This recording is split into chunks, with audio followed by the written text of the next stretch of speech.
अस्सलामुअलैकुम, welcome back my YouTube channel. आज हमने जो है आइगन वैल्यूज़ की जो हमारे पास नेक्स्ट एग्जांपल्स हैं कुछ वो देखनी है और हमने second order of homogeneous equations में इसको सॉल्व करना है। तो सबसे पहले तो हम इसकी जो हमारे पास कुछ एग्जांपल्स रह गई हैं उसको देखते हैं और देन फिर आगे चलते हैं। अब सवाल हमारे पास है, वो कहता है find the eigen value and eigen function of SL system. आपने क्या आइगन फंक्शन भी मालूम करना है और आइगन वैल्यू भी मालूम करनी है। सेम उसी मेथड से ही है। हमारे पास सवाल क्या है, वो कहता है y double dash plus lambda y is equal to zero. अब इसमें उसने हमें ना दो बाउंड्री कंडीशन दी हुई। पहली बाउंड्री कंडीशन उसने हमें दी है कि y of zero plus y dash of zero is equal to zero. पहली बाउंड्री कंडीशन हमारे पास ये है। और दूसरी बाउंड्री कंडीशन हमारे पास क्या है, तो y of one plus y dash of one is equal to zero. आपने क्या करना है, इन दोनों बाउंड्री कंडीशन को सवाल में रहते हुए सोल्व करना है। तो चलो अब इसको सोल्व करते हैं। तो सबसे पहले तो देखो हमारे पास सवाल क्या है। हमारे पास सवाल है y double dash plus lambda y is equal to zero. ये सब में आपने सवाल को सेम ही रखना और ये सवाल सबका सेम रहेगा। बस हमें बाउंड्री कंडीशन हमारे पास डिफरेंट है। बाउंड्री कंडीशन हमारे पास क्या है, एक बाउंड्री कंडीशन है y of zero plus y dash of zero is equal to zero. दूसरी बाउंड्री कंडीशन हमारे पास क्या है, y one plus y dash of one is equal to zero. ये हमारे पास इसकी बाउंड्री कंडीशंस हैं। तो अब आप ये देखो कि इसको सॉल्व किस तरीके से करेंगे। सबसे पहले केस नंबर 1 में हमने वही स्टेप करना है। क्या करना है, lambda is equal to zero, lambda को जीरो के इक्वल रखना है। तो ये देखो y double dash plus lambda zero हो जाएगा इज इक्वल टू जीरो। ठीक है, अब ये हमारे पास क्या बन जाएगा, y double dash is equal to zero. Y double dash हमारे पास किसके इक्वल आ गया, जीरो के इक्वल आ गया। अब क्या करो, आप इसकी इंटीग्रेशन ले लो। जब इसकी इंटीग्रेशन लोगे तो आपके पास क्या बन जाएगा, ये हमारे पास बन जाएगा y double dash is equal d x. ठीक है, और यहाँ पे हमारे पास क्या आ जाएगा, जीरो ओवर टी एक्स। ठीक है, अभी जब इसकी मैं इंटीग्रेशन लूँगा तो ये हमारे पास आ जाएगा वाई, ठीक है, एक डैश आ जाएगा इज इक्वल टू ए। ठीक है, ये इसकी इंटीग्रेशन हो जाएगी। मैं इसको इक्वेशन नंबर 1 का नाम 2 का नाम देता हूँ। ये इक्वेशन नंबर 1 तो हमारे पास ये है। ठीक है, ये इसको हम इस ए कह देते हैं और इसको हम बी कह लेते हैं ताकि ये हमें बाउंड्री कंडीशन जो लगानी है उसमें आसानी रहे। इक्वेशन नंबर 2 बन गई। ठीक है, अब हमने क्या करना है, इक्वेशन नंबर 2 का एक और दफ़ा इंटीग्रेट लेना है। Equation number 2 again integrate. ठीक है, अब मैं इसकी दोबारा से इंटीग्रेट लेता हूँ। तो देखो मेरे पास क्या फैक्टर बन जाएगा, जब इसकी इंटीग्रेशन दोबारा से लूँगा तो ये हमारे पास बन जाएगा वाई। ठीक है, y of x is equal to, यहाँ पे हमारे पास क्या आ जाएगा, a x plus b, a x plus b. इसको मैं इक्वेशन नंबर अपनी 3 कह लेता हूँ, इक्वेशन नंबर 3 कह ली। अब हमने क्या करना है, बाउंड्री कंडीशंस को अप्लाई करना। तो अप्लाई बाउंड्री कंडीशंस। तो सबसे पहली बाउंड्री कंडीशन हमारे पास क्या है, वो कहता है y of zero plus y dash of zero is equal to zero. ठीक है, अब इसके ऊपर बाउंड्री कंडीशंस को अप्लाई करते हैं। तो देखो मैं इसको इस तरह से लिख लेता हूँ, y of x is equal to A x plus b, और यहाँ पे हमारे पास दूसरी वाली कंडीशन आ जाएगी Y dash is equal to A. ठीक है, ये चीज़ आ गई। अब आपने क्या करना है, इसमें वैल्यूज़ पुट करनी है। तो आप वैल्यूज़ को देखो कैसे पुट करनी है। ये बाउंड्री कंडीशन है, तो वाई ऑफ एक्स, तो वाई हमारे पास क्या है, जीरो है। वाई क्या है, जीरो इज इक्वल टू ए हमारे पास क्या है, ए भी हमारे पास जीरो है क्योंकि बाउंड्री कंडीशन में एक्स तो जीरो है। तो एक्स जीरो है तो इसका मतलब यहाँ से हमारे पास क्या आ रहा है, ए का आंसर जीरो प्लस बी, ये चीज़ बन रही है। और अगर हम यहाँ पे देखें तो यहाँ पे हमारे पास क्या है, वाई डैश हमारे पास क्या है, जीरो के इक्वल है और इज इक्वल टू ए। तो यहाँ से हमारे पास ए का आंसर आ गया, ए का आंसर यहाँ से हमारे पास आ गया। अगर ये जो ए का आंसर है हम इसको यहाँ पे पुट करें तो यहाँ पे हमारे पास बी का आंसर भी आ रहा है। किसका आंसर आ रहा है, बी का आंसर भी आ रहा है। सिंपल लगा मेरे। ठीक है, यहाँ से हमारे पास अब देखो बी किसके इक्वल आ गया, जीरो के, और ए किसके इक्वल आ गया हमारे पास, जीरो के। ये हमारे पास आ गई। इसको हम इक्वेशन नंबर अपनी 1 में पुट कर दें। तो अब आप ये देखो कि जब मैं इसको कंडीशन नंबर 1 में अप्लाई करता हूँ, कंडीशन 1 अप्लाई लगाता हूँ इसके ऊपर, तो देखो क्या आ जाएगा कि वाई जीरो है ना, वाई की वैल्यू क्या आ जाएगी, वाई की वैल्यू हमारे पास क्या थी, यहाँ से बी आई थी। क्यों, क्योंकि यहाँ पे ए जीरो था। अगर मैं इसको इस तरह से लिखूँ आपको, तो इस तरह से लिखूँ, जब ए की वैल्यू हमने जीरो पुट करी तो यहाँ पे हमारे पास किसकी वैल्यू आ गई, बी आ गया, सिंपल। ठीक है, और यहाँ से वाई डैश किसके इक्वल है, ए के इक्वल है। अब ये जो दो वैल्यूज़ हैं इसको मैं यहाँ करता हूँ बाउंड्री कंडीशन में, पहली वाली बाउंड्री कंडीशन में लगाता हूँ। तो ये हमारे पास क्या आ जाएगा, b plus a is equal to zero. ठीक है, तो हम इसको इस तरह से लिख लेते हैं कि A plus B is equal to zero, और इसको हम इक्वेशन नंबर अपनी क्या कह लेते हैं, इसको हम इक्वेशन नंबर 4 कह लेते हैं। ठीक है। अब हम क्या करते हैं, सेम हमने वही काम करना है इक्वेशन नंबर 3 के ऊपर।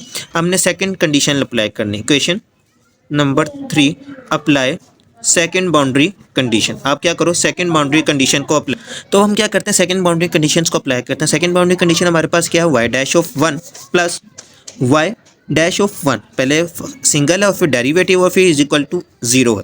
तो अब क्या कर रहे हैं, इसको भी सेम उसी तरीके से सॉल्व करते हैं। हमारे पास क्या है, y is equal to A x plus B, ठीक है, और डेरिवेटिव वाली क्या है, Y dash of A, Y dash of A, ठीक है, ये हमारे पास वैल्यू। अब इसको जब सॉल्व करते हैं तो आप ये देखो कि हमारे पास y की वैल्यू क्या, ए एक्स प्लस बी, और y डैश की वैल्यू ये। इसमें हमने बाउंड्री कंडीशन अप्लाई किया तो y इज इक्वल टू, यहाँ पे हमारे पास क्या आ जाएगा, a प्लस बी, क्योंकि x की वैल्यू तो 1 है और ये तो एज इट इज ही रह जाएगा। ये हमारे पास क्या आ जाएगा, ये तो एज इट इज आ जाएगा y डैश ऑफ a। अब ये जो आंसर आया इसको क्या करो, इसको पुट कर दो इक्वेशन नंबर 4। ये जो हमने इसमें बनाई है, इस हमारे पास जिसको b है, हमने क्या नाम दिया, b का नाम दिया, इसमें पुट कर दो, putting value of a and b, ठीक है, यहाँ पे पुट कर दिया जाए। तो देखो हमारे पास क्या बन जाएगा, y ऑफ y1 हमारे पास किसके इक्वल है, y की वैल्यू हमारे पास है a प्लस b के, ठीक है, और y डैश की वैल्यू हमारे पास क्या है, a के, इज इक्वल टू 0। तो यहाँ पे हमारे पास इसका आंसर क्या आ जाएगा, 2a plus b is equal to 0, क्योंकि y तो 0 है ही हमारे पास, तो वो तो ख़त्म हो गया।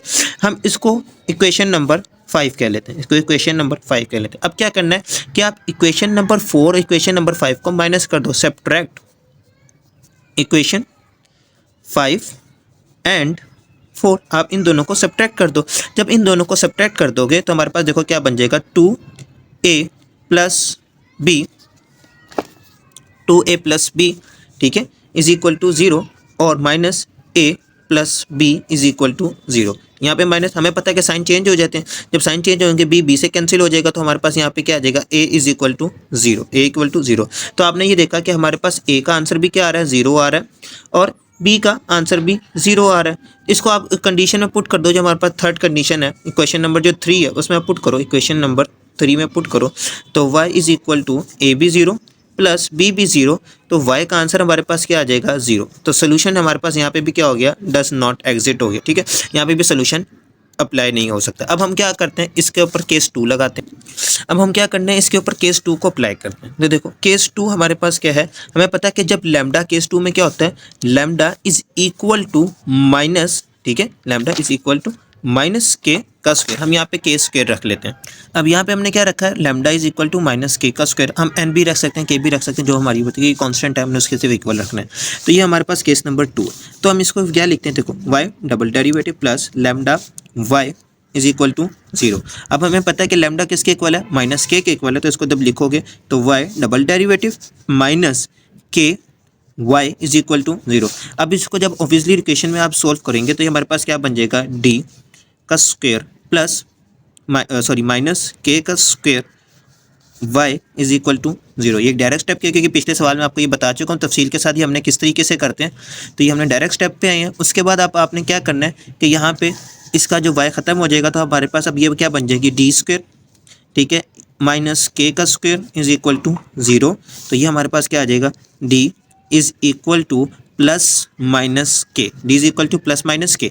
अब यहाँ पे आप इसकी रूट्स लगा दो, तो इसकी देखो रूट्स हमारे पास क्या बनेंगी, y इज इक्वल टू, क्योंकि हमें बताया था कि आपको इसकी रूट्स क्या बनती हैं, y इज इक्वल टू ए ई, ठीक है, उसकी ए ई आ गया। अब इसकी पावर में हमारे पास क्या है, k आ रहा है, क्या आ रहा है पावर में k, तो हमारे पास क्या आ जाएगा, k ऑफ x, ठीक है, प्लस b ई की power minus k of x। क्यों, क्योंकि रूट्स हमारे पास डिस्टिंक्ट है, एक प्लस में है और एक माइनस में, तो जब रूट डिस्टिंक्ट होती है तो हमारे पास ये इस तरह की फॉर्म बन जाती है। इसको आप इक्वेशन नंबर जो है 6 कह लो, इक्वेशन नंबर इसको 6 कह लो, क्योंकि 5 तो हमने पीछे कर ली, ये इक्वेशन नंबर 6 आ गई। यहाँ तक क्लियर होगी। अब हमने क्या करनी है, इसके ऊपर बाउंड्री कंडीशंस को अप्लाई करना है, ठीक है। तो इसके ऊपर भी बाउंड्री कंडीशंस अप्लाई करनी है। तो सबसे पहले इसको भी हम 2 तरीके से कर लेते हैं। कैसे, तो सबसे पहले हम इसको यहाँ लिखते हैं, y इज इक्वल टू ए ई, और यहाँ पे हमारे पास देखो क्या आ जाएगा, a e k of x plus b e minus k of x, ये चीज़ आ गई। फिर यहाँ पे हम कॉमन डाल के अब इसका जो है डेरिवेटिव ले लेते हैं। जब इसका डेरिवेटिव लेंगे तो हमारे पास क्या आ जाएगा, y dash is equal to, अब इसका पावर पहले आ जाएगी ए और के, फिर इसके बाद पावर में क्या होती है, ए की कमी हो जाती है, ठीक है। अब यहाँ पे देखो कि यहाँ पे जो एक्सपोनेंशियल का हमारे पास डिफरेंशिएशन होती है एक्सपोनेंशियल की, वो तो ऐसी होती है कि पावर पहले आ जाती है और पावर और ई की पावर एज इट इज़ हो जाती है। तो ये हमारे पास क्या आ जाएगा, के ऑफ एक्स आ जाएगा।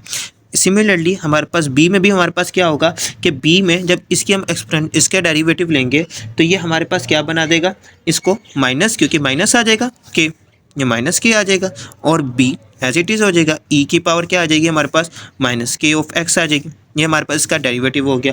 अब जो डेरिवेटिव आपने ले लिया, अब आप क्या करो, इसके ऊपर बाउंड्री कंडीशंस को अप्लाई करो। ठीक है, जब मैं इसके ऊपर फर्स्ट बाउंड्री कंडीशन अप्लाई करूंगा, फर्स्ट बाउंड्री कंडीशन हमारे पास क्या है, फर्स्ट बाउंड्री कंडीशन हमारे पास है कि एक्स भी 0 है और हमारे पास एक्स 0 है। तो सबसे पहले हम एक्स 0 लगाते हैं क्योंकि वो तो सिंगल डेरिवेटिव है, तो उसमें डेरिवेटिव तो है नहीं हमारे पास, सॉरी। तो हमारे पास जो फर्स्ट बाउंड्री कंडीशन है मैं यहाँ लिख दूँ ताकि कंफ्यूज ना हो बाद में कि y dash of zero is equal to 0। ये हमारे पास इसकी फर्स्ट बाउंड्री कंडीशन है जो हमने यहाँ पे इन दोनों के ऊपर अप्लाई करनी है। तो हम इन दोनों को इसके ऊपर अप्लाई करते हैं तो देखो क्या बन जाएगा। तो अब देखो इसके ऊपर बाउंड्री कंडीशन अप्लाई करते हैं तो हमारे पास देखो क्या आ जाएगा, ये आ जाएगा हमारे पास a, ठीक है, और उसके बाद e और x की जगह पे ये क्या आ जाएगा 0, ठीक है, प्लस इसी तरीके से बी ई 0 और यहाँ पे हमारे पास क्या आ जाएगा, सॉरी ये कॉमा है, यहाँ पे फर्स्ट डेरिवेटिव है, दो डेरिवेटिव में भी सेम यही काम हो जाएगा।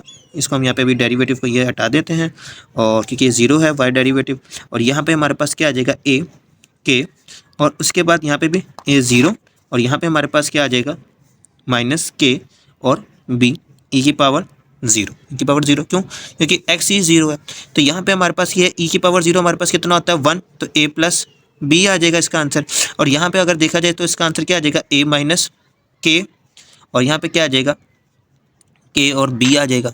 ये चीज़ बन जाएगी आपके साथ। अब आप क्या करो, यहाँ पे हम y लिख देते हैं, चलो कि हमें याद रहे कि हमने y की वैल्यू लगानी। अब यहाँ पे हम ये क्या देखो, ये वैल्यूज़ आ गई। इसको अगर मैं और सॉल्व करूँ, इस वाली वैल्यू को अगर और देखूँ क्योंकि y डैश है तो y dash is equal to, ये हमारे पास क्या आ जाएगा k कॉमन आ गया, अंदर क्या बचेगा a माइनस बी बच जाएगा इधर से, ठीक है। और ये वाली वैल्यू तो हमारे पास एज इट इज़ आ जाएगी y is equal to a plus B, ठीक है, y is equal to a plus b. अब आप क्या करो, इसको कंडीशन में पुट कर दो, कंडीशन में पुट कर दो, जो हमारे पास फर्स्ट कंडीशन है इसमें पुट कर दो, इसको भी और इसको भी। या वैसे आप यहाँ पे 0 लिखो तो ज़्यादा बेहतर है क्योंकि हमने जब बाउंड्री कंडीशन अप्लाई किया तो ये 0 हो चुकी है वैल्यू, तो आप बेहतर यही है कि आप इसको यहाँ पे 0 लिखो। अब a प्लस बी और ये के ए माइनस बी, जब हम इसको इस कंडीशन में पुट करेंगे तो देखो हमारे पास क्या आ जाएगा a प्लस बी, ठीक है, प्लस के और a माइनस बी, ये हमारे पास क्या है, इसकी बाउंड्री कंडीशन आ गई। Boundary condition is equal to 0, ये चीज़ बन गई।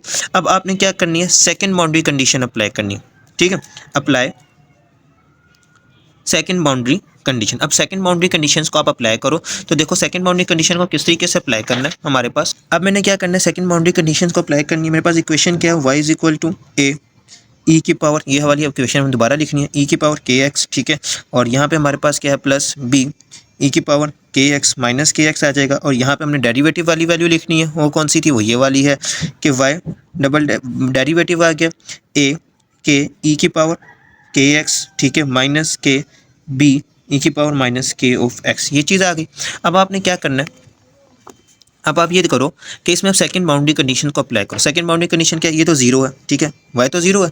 अब यहाँ पे e की पावर क्या है 1 है, e की पावर हमारे पास 1 है, तो यहाँ पे क्या आ जाएगा a e x की पावर 1 हो गया तो e की पावर k आ गया, ठीक है। इधर से करो तो प्लस b e की पावर k, क्योंकि x की पावर 1 है, तो ये दोनों ये चीज़ बन गई।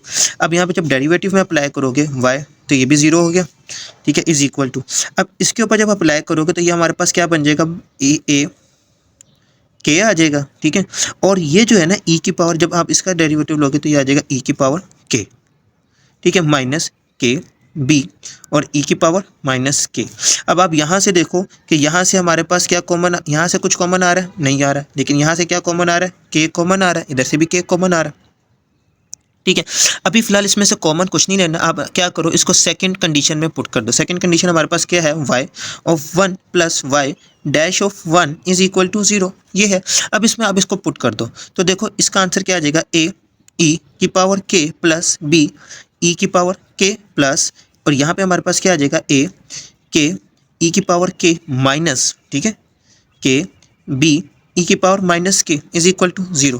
अब आप यहाँ से देखो कि कॉमन क्या आ रहा है आपके पास, ए और के कॉमन आ रहा है, ए और के कॉमन आ रहा है। तो आप क्या करो, इसमें से ए और के नहीं, सॉरी, ए ई के कॉमन आ रहा है, तो आप इसमें से ए ई के कॉमन ले लो। यहाँ पे क्या बचा 1 और यहाँ से हमारे पास क्या बचा के, ठीक है। इसी तरीके से यहाँ से हमारे पास क्या कॉमन आ रहा है, हम यहाँ से माइनस बी को कॉमन ले लेते हैं, माइनस बी ई के कॉमन ले लिया तो अंदर क्या बचा 1 और यहाँ से हमारे पास क्या बचेगा, तो यहाँ से जब हमने कोई कॉमन लिया तो ये तो हमारे पास माइनस हो जाएगा और ये हमारे पास क्या हो जाएगा प्लस का हो जाएगा, ठीक है। ये हमारे पास के प्लस का हो जाएगा क्योंकि हमने माइनस कॉमन ले लिया। तो जब इसको अरेंज करके लिख लें तो ये हमारे पास क्या बन जाएगा, ए ई की पावर के प्लस 1 माइनस बी ई की पावर के माइनस 1 इज इक्वल टू 0। ये हमारे पास ये फॉर्म बन जाएगी। इसको मैं कोई इक्वेशन का नाम दे देता हूँ। जैसे हमने ऊपर इक्वेशन हमारे पास कौन सी थी, 6 थी, तो ये हमारे पास इक्वेशन 7 आ जाएगी, ठीक है। ये इक्वेशन नंबर 7 आ गई।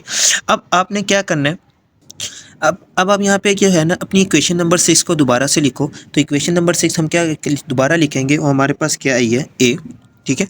उसके बाद हमारे पास क्या था प्लस बी, फिर हमारे पास क्या था प्लस के ए माइनस के बी। ये हमारे पास इक्वेशन थी। इसमें से अब आप क्या करो, ए को कॉमन ले लो और बी को कॉमन ले लो। ये हमने क्या किया, इक्वेशन नंबर 6 जो थी, जो यहाँ पे हमने इसमें से ये कॉमन लेके लिखी थी, ये चीज़ थी, हमने यहाँ से के कॉमन ले लिया था। अगर आप इस चीज़ को के को कॉमन ना लो और डायरेक्ट वैल्यूज़ को लिखो कंडीशन के अंदर ही, ऐसे भी लिख लो ऐसे भी लिख लो, बात एक ही। तो अब क्या करना है, यहाँ से हमने देखो कॉमन ले रहे हैं, तो अब देखो क्या ए कॉमन आ जाएगा, ए कॉमन आ गया, अंदर हमारे पास क्या बचेगा, यहाँ पे हमारे पास 1 बचेगा और यहाँ से हमारे पास क्या बचेगा के, ठीक है।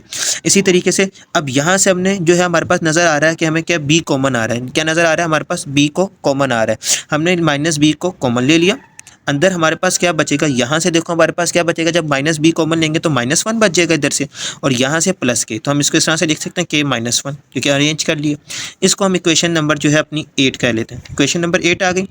अब ये देखो इक्वेशन नंबर 7 में ई की पावर के आ रहा है, ठीक है, और इक्वेशन नंबर 8 में नहीं आ रहा, तो मैं क्या करता हूँ, मल्टीप्लाई बाई ई की पावर के on equation number 8। Equation number 8 में मैं क्या करता हूँ, क्योंकि सिमिलरिटीज़ बनानी है, हमने सब्ट्रैक्ट करनी है, तो मैंने इक्वेशन नंबर 8 को ई की पावर के से मल्टीप्लाई करवा दिया। जब मैं ई की पावर के से इक्वेशन नंबर 8 को मल्टीप्लाई करवाऊंगा तो मेरे पास क्या बन जाएगा, ए ई की पावर के 1 प्लस के, सिमिलरली माइनस बी ई की पावर के और के -1, ठीक है, ये चीज़ बन जाएगी। अब यहाँ पे हम इसको हम इक्वेशन नंबर 9 का नाम दे देते हैं, ठीक है। अब हमने क्या करना है, इक्वेशन नंबर 7 को इक्वेशन नंबर 9 को आपस में माइनस करवा देना। तो देखो हमारे पास क्या बन जाएगा, ए ई की पावर के, हमारे यहाँ पे वैल्यू क्या थी हमारे पास के +1, ठीक है, और माइनस बी ई की पावर के और के -1। सिमिलरली नीचे भी हमारे पास यही वैल्यू बन जाएगी, तो ए ई की पावर के, यहाँ पे हमारे पास क्या आ जाएगा के+1 माइनस बी ई की पावर के -1 इज इक्वल टू 0। ये तो हमारे पास हमने क्या करना था, सब्ट्रैक्ट करना था। यहाँ पे जब सब्ट्रैक्ट करेंगे तो साइन चेंज हो जाएंगे, ये दो प्लस माइनस हो गए, तो ये और ये हमारे पास माइनस है, तो ये ख़त्म हो जाएंगे और ये हमारे माइनस माइनस प्लस हो जाएगी वैल्यू। तो अब आप ये देखो कि यहाँ पे ई की पावर के, ठीक है, और ई की पावर प्लस, अच्छा जी, अब आप ये देखो कि हमारे पास ये आपस में कैंसिल हो गए, तो हमारे पास क्या बच गया, खाली ये चीज़ बच गई। अब इसमें एक ई की पावर माइनस में थी और एक ई की पावर ये है प्लस में है, तो ठीक है, तो हमारे पास देखो क्या बन जाएगा फंक्शन, ये हमारे पास फंक्शन बन जाएगा ई की पावर के, ठीक है, माइनस ई की पावर माइनस के, ठीक है। दूसरा हमारे पास ये के -1 एज इट इज़ आ जाएगा और उसके साथ हमारे पास क्या आ जाएगा, बी का फंक्शन आ जाएगा और इज इक्वल टू 0। अब आप यहाँ पे ये देखो कि के -1 तो 0 नहीं हो सकता, इसी तरीके से ई की पावर के और माइनस ई की पावर के ये भी 0 फैक्टर नहीं हो सकता। तो हमारे पास पीछे बचा क्या, हमारे पास जो पीछे फैक्टर बचा वो बी बचा, तो इसका मतलब बी यहाँ पे 0 है। अगर बी 0 है तो इसका मतलब पूरा फैक्टर क्या हो जाएगा, 0 हो जाएगा। तो यहाँ से हमारे पास बी का आंसर क्या आ गया, 0 आ गया। नाउ अब हमने क्या करना है, अब जो हमने इक्वेशन नंबर 8 निकाली थी, इक्वेशन नंबर 8 हमने क्या निकाली थी, वो हमारे पास थी ए 1 प्लस के और माइनस बी के -1 इज इक्वल टू 0। हमने ये कंडीशन इक्वेशन निकाली थी ना, क्वेश्चन नंबर 8। तो यहाँ पे हमारे पास क्या है, बी क्या है 0, तो इसका मतलब ये तो सारा फैक्टर हमारे पास क्या हो जाएगा, 0 हो जाएगा, ठीक है। अब इसका मतलब हमने यहाँ से ए की वैल्यू निकालनी है, तो ये ए, तो ए उसके बाद 1 प्लस के और ये 0 इज इक्वल टू 0। अब यहाँ पे 1 प्लस के तो 0 नहीं हो सकता, तो इसका मतलब हमारे पास क्या है, a 0 है, ठीक है, a 0 है। जब हम इसको अब इक्वेशन में पुट करेंगे, हमारे पास इक्वेशन क्या है, y is equal to A x plus b. तो देखो y भी 0, ठीक है, y हमारे पास क्या है, a 0 आ गया और b भी 0 आ गया। तो यहाँ पे भी हमें पता चल गया कि हमारे पास जो है, जब हमने लैम्डा को क्या पुट किया, लैम्डा को माइनस के स्क्वायर पुट किया, तो जब भी आंसर हमारे पास क्या था, 0 था। अब केस नंबर 3 में हम आते हैं, और केस नंबर 3 के अंदर हमने क्या पुट करना है, लैम्डा इज इक्वल टू के स्क्वायर, ठीक है। अब लैम्डा किसके इक्वल है, के स्क्वायर के इक्वल है, तो सेम सारा स्टेप वही करेंगे। तो मैं यहाँ पे डायरेक्ट लिख रहा हूँ, स्टेप तो सारे वही हैं। तो y हमारे पास जो है, y का ये हमारे पास आ जाएगा d, ठीक है, और plus is equal to plus minus iota के, ठीक है, ये प्लस माइनस आयोटा के। तो इसके हमारे पास रूट्स क्या बनेंगे, इसकी रूट्स बनेंगे y इज इक्वल टू, अब यहाँ पे a भी हमने कर लिया तो मिक्सअप हो रहा है, तो मैं इसके यहाँ पे c और d करने वाला हूँ। तो ये हो जाएगा c कोस, ठीक है, k ऑफ x, ठीक है, प्लस d साइन के ऑफ एक्स, ये चीज़ बन गई। अब हमने क्या करना है, इसी तरीके से सेम इसका भी डेरिवेटिव लेना है और इसका डेरिवेटिव लेना है, बाउंड्री कंडीशंस लगानी है। तो हम इसको करते हैं y इज इक्वल टू सी कोस के एक्स, ठीक है, plus D sign k x, ठीक है। सिमिलरली यहाँ पे हमने क्या करना है, डेरिवेटिव वाली लिखनी है, तो y डैश। अब y डैश वाले में हमने क्या करना है, तो सबसे पहले तो इसको सिंगल, अब ये सी कोस है, कोस का इंटीग्रेशन, कोस की डेरिवेशन हमारे पास क्या होती है, साइन, तो ये आ जाएगा माइनस साइन, ठीक है, माइनस साइन।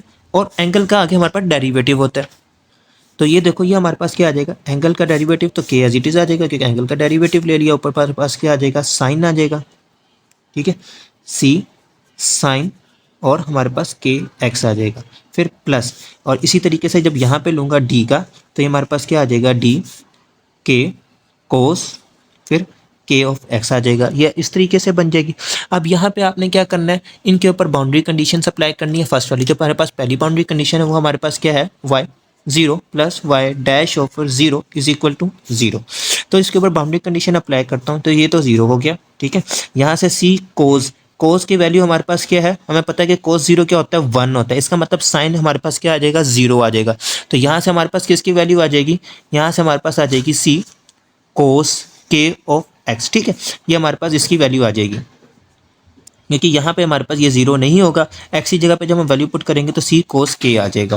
सिमिलरली तो यहाँ पे हम क्या करते हैं, यहाँ पे जब वैल्यू को देखते हैं तो यहाँ पे आप देखो कि यहाँ पे हमारे पास किसकी वैल्यू आ रही है, डी की आ रही है, हमारे पास टी की वैल्यू आ जाएगी यहाँ पे। तो ये हमारे पास क्या आ जाएगा, वाई डैश, इसको हम वाई लिख लेते हैं अभी तो फिलहाल, और ये हमारे पास आ जाएगा डी के कोस के, ठीक है, ये चीज़ बन जाएगी।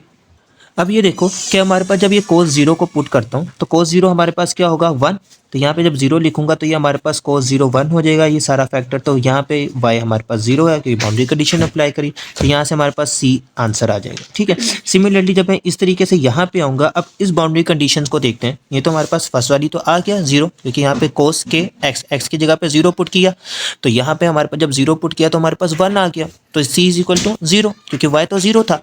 अब हम इसकी जब इसके ऊपर आते हैं y डैश के ऊपर, तो y डैश के ऊपर जब हमने अप्लाई करेंगे तो यहाँ पे भी ये 0 है, x हमारे पास 0 है, तो यहाँ पे हमारे पास किसका आंसर आएगा, तो यहाँ पे आप देखो यहाँ पे हमारे पास आ जाएगा y डैश को, y डैश 0 हो गया is equal to d o k, हमारे पास क्या आ जाएगा, टी के आ जाएगा क्योंकि ये तो खत्म हो गया। अब आपने क्या करना है, इसको फर्स्ट बाउंड्री कंडीशन जो आपकी थी, जो कंडीशन है उसमें आप पुट कर दो, कंडीशन में आपने क्या करना है, इसको पुट कर देना है। तो यहाँ से हमारे पास सी का आंसर, वाई का आंसर क्या आ गया, सी, प्लस यहाँ पे हमारे पास क्या आ गया, डी के इज इक्वल टू 0, ठीक है। अब यहाँ से आपने क्या करना है, वैल्यू निकालनी है। वैल्यू निकालने के लिए जो सी है इधर प्लस हो रहा है, इधर आके आप क्या कर दो, इसको माइनस कर दो, तो हमारे पास क्या आ जाएगा, डी के इज इक्वल टू माइनस सी, ये चीज़ बन गई। हमने इसको पुट कहाँ की है, इसको हमने यहाँ पे पुट की है, ठीक है। यहाँ पे y की वैल्यू c आ गई और y डैश की वैल्यू हमारे पास डी के है, इसको हमने यहाँ पे पुट करी है। ये चीज़ आने के बाद अब आपने क्या करना है, यहाँ से हमने असल में वैल्यू किसकी निकालनी है, d की वैल्यू निकालनी है।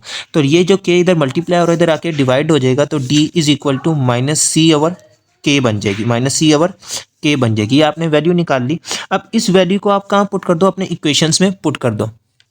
अच्छा, इसको मैं इक्वेशन, हमने इस वाली इक्वेशन को नाम दे देते हैं, इसको हम 10 कह देते हैं और ये हमारे पास क्या आ जाएगी 11। अब ये इक्वेशन नंबर जो 11 आई है इसको इक्वेशन नंबर 10 में पुट कर दो। इक्वेशन नंबर 10 में इसको हम पुट करने लगे तो देखो हमारे पास क्या आ जाएगा। अब इसको जब पुट करोगे तो y इज इक्वल टू, सबसे पहले तो हमारे पास क्या आ जाएगा c कोस के एक्स, यह आ गया। उसके बाद प्लस, और यहाँ पे हमारे पास क्या है d की जगह पे हमारे पास क्या आ जाएगा माइनस c और k, ठीक है। और उसके बाद क्या आ जाएगा साइन k ऑफ x, ये चीज़ आ जाएगी, ठीक है। इसको अगर हम अरेंज करके लिखें तो क्या बन जाएगा y इज इक्वल टू सी कोस के एक्स माइनस सी ओवर के साइन के ऑफ एक्स, ये चीज़ बन गई, ठीक है। अब इसको हम इक्वेशन नंबर 12 कह लेते हैं।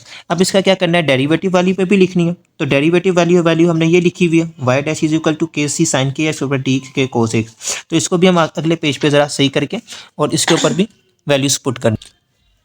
अब आप ये देखो कि हमारे पास यहाँ पे वैल्यू क्या आ जाएगी y डैश, ठीक है, y डैश। उसके बाद अब यहाँ पे हमारे पास उसकी वैल्यू क्या थी k, ठीक है, माइनस क्या क्योंकि कोस था, यहाँ पे c साइन, ठीक है, k ऑफ x, ठीक है। उसके बाद माइनस, अब माइनस आ गया क्योंकि हमने वैल्यू लगाई है किसकी d और k, तो हमारे पास क्या आ जाएगा d over k cos k of x। इसको हम इक्वेशन नंबर 13 कह लेते हैं। अब आप क्या करोगे, हमने सेकंड बाउंड्री कंडीशन इसके ऊपर अप्लाई करनी है इक्वेशन नंबर 12 और 13 के ऊपर। तो सबसे पहले तो आप वैल्यूज़ लिखो, तो हमारे पास क्या आ जाएंगी, तो ये देखो a, यहाँ पे हमने क्या लिख रहा है c लिख रहे हैं, ठीक है, c कोस के एक्स आ जाएगा हमारे पास, c कोस के x minus c divided by के साइन के of x, c divided by के साइन के ऑफ एक्स, ठीक है। और यहाँ पे हमारे पास डेरिवेटिव वाली वैल्यू क्या आ जाएगी, डेरिवेटिव वाली वैल्यू हमारे पास आ जाएगी माइनस के सी साइन के ऑफ एक्स, ठीक है, माइनस डी ओवर के कोस के ऑफ एक्स, ये चीज़ आ गई। अब आपने क्या करना है, इसके ऊपर सेकंड बाउंड्री कंडीशन अप्लाई करनी है, अप्लाई सेकंड बाउंड्री कंडीशन। तो जब हम इसके ऊपर सेकंड बाउंड्री कंडीशंस को अप्लाई करेंगे तो देखो हमारे पास क्या बन जाएगा, y इज इक्वल टू ए कोस के, क्योंकि जब यहाँ पे 1 लिखेंगे तो कोस 1 हमारे पास क्या आता है, तो ये हमारे पास क्या आ जाएगा y इज इक्वल टू सी कोस के माइनस, ठीक है, फिर c ओवर के साइन के आ जाएगा कि x की जगह पे हमने 1 पुट कर दिया, कोमा। अब यहाँ पे हमारे पास क्या बन जाएगा माइनस के सी साइन के, और ये हमारे पास क्या आ जाएगा माइनस डी ओवर के, और ये हमारे पास क्या आ जाएगा कोस के, ठीक है। ये इस तरीके से आ गया। अब आपने यहाँ देखना है कि जो कटिंग हो रही है ना, आपने उसको काट देना।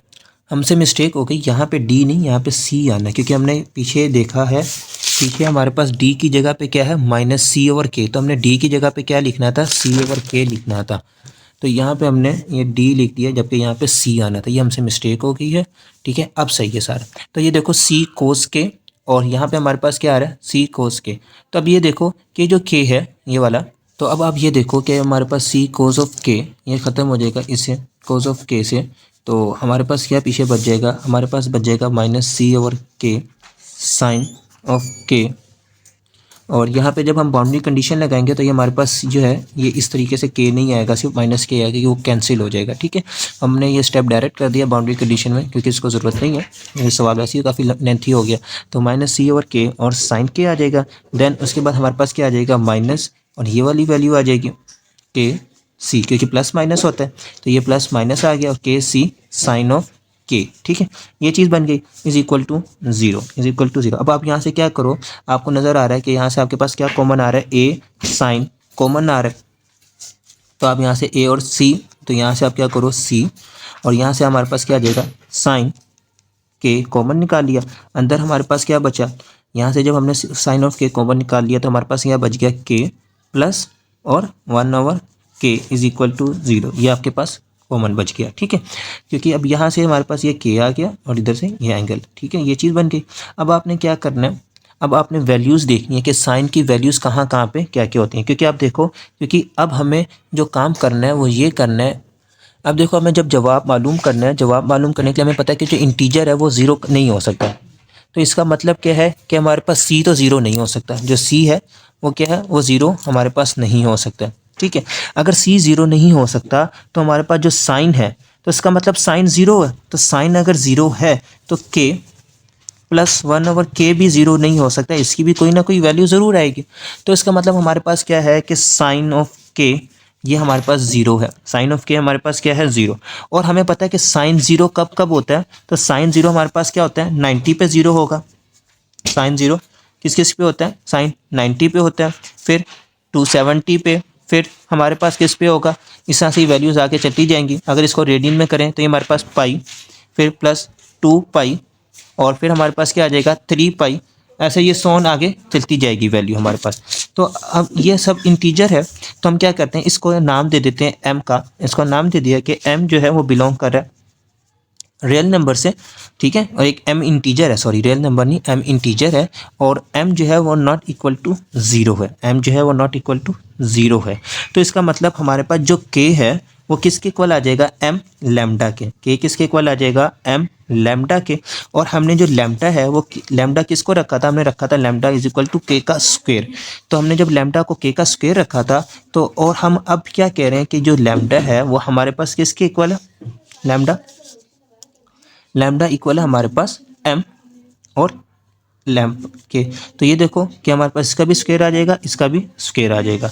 तो अब ये वैल्यू हमारे पास क्या बन जाएगी, लैम्डा इज इक्वल टू पाई का स्क्वायर, ये हमारे पास पाई है, ठीक है, ये पाई है और ये लैम्डा है, तो पाई का स्क्वायर आ जाएगा। उसके बाद जब इसका स्क्वायर लेंगे तो ये हमारे पास क्या हो जाएगा 4 पाई का स्क्वायर, फिर इसका स्क्वायर लेंगे तो ये हमारे पास क्या आ जाएगा 9 पाई का स्क्वायर। तो ये इस तरीके से हमारे पास इसकी वैल्यू चलती जाएगी, और इस वैल्यू को हम क्या कहेंगे, इसकी ये हमारे पास आइगन वैल्यू आ जाएगी, ठीक है। ये इसकी आइगन वैल्यू है, और हमारे पास ये इसका आइगन फंक्शन है, ये इसका क्या है हमारे पास आइगन फंक्शन है, ठीक है। यहाँ तक ये इसका सवाल था, उम्मीद है ये आपको समझ आई होगी। इंशाल्लाह नेक्स्ट वीडियो में हम इसके हाई ऑर्डर डिफरेंशियल इक्वेशन को एसएल सिस्टम में चेंज करना देखेंगे और उसको वो सवाल को करेंगे। जब तक के लिए अल्लाह हाफिज़।